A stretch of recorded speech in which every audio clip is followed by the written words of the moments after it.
Okay, so in part one, we talked about why quarantine was not fun, and we talked about specifically why it wasn't fun, even for people who are fully able to do their work from home, like I am. So I'm very fortunate as an economics instructor.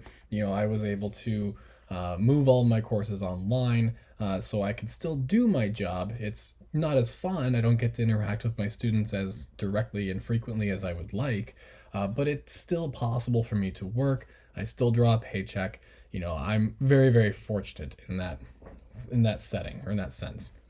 But I want to point out how we can model even people who have lost their jobs in this indifference curve model. Okay, so prior to quarantine, prior to everything else, we had, let me redraw that Y.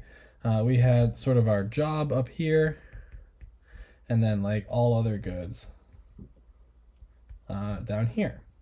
Okay, and we talked about how this is probably a more accurate picture for a production possibilities frontier for most of us in sort of our highly specialized world, where we all kind of specialize in a very small number of things and exchange that production for consumption, right? So we noted that we produce all the way up here, and then we're able to consume basically all the way down there.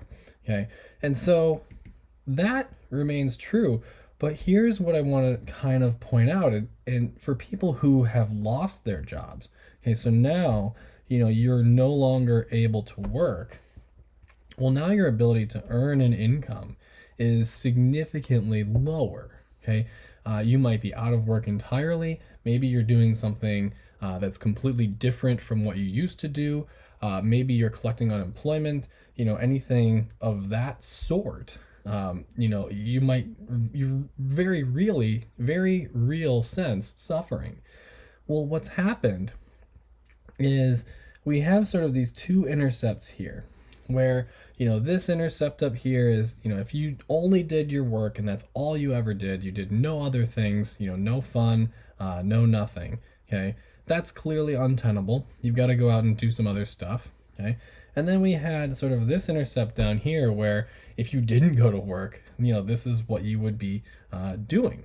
Okay, and so because of the coronavirus and the response to it, we are now in a world where if you have lost your job, you are maybe able to produce only here, right? And you're still able to produce here if you don't work. But notice how much smaller your production possibilities frontier is, okay? And so now you might be feeling pressure to work as much as you possibly can, right? And so maybe you're like as close to that, corner solution as you can possibly be, but you're still nowhere near where you used to be, out here, right? So even if you worked, 24 hours a day, 7 days a week, you still are not going to get anywhere near the value for your time that you used to be able to, which means your ability to consume all other things here is greatly diminished. Okay, so before you may have been somewhere out here, right, where you were on an indifference curve that was frankly quite high.